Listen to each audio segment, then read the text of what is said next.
In June 1841, the township of Countabeen came to a very sudden end. There were 14 houses there, with probably 60 or 70 people resident in the village.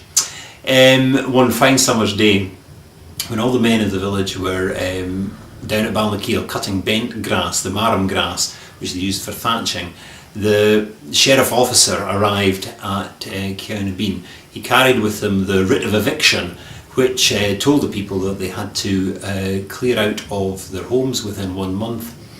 And this was a terrible and devastating blow to the people.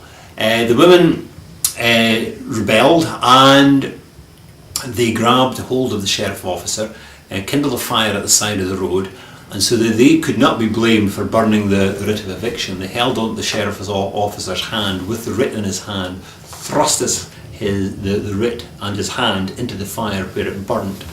Meanwhile, one of the women climbed the hill beside the township and reputedly yelled for help from the men, who were actually almost 3 miles away, and the men heard the woman shouting, and they returned to Countabeen as fast as they could, by which time the sheriff officer had left and the people wrongly believed that the threat of eviction had passed.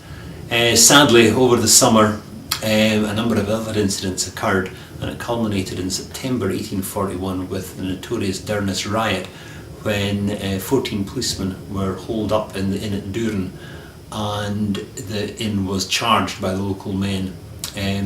Ultimately, although they were successful in getting the police officers out of Durness, there was a threat of the army. There was a threat of the army coming from Edinburgh to carry out the eviction. The local minister was the negotiator, and they negotiated a treaty which meant that the people of Countabeen could remain for the winter in their homes, but in the spring of 1842 they all left forever. Okay.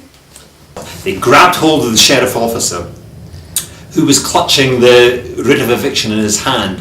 They grasped his wrist, kindled a fire at the side of the road, and then thrust the writ of eviction into the fire as the sheriff officer held it, believing that if he burnt the writ, they would be safe, they wouldn't be evicted.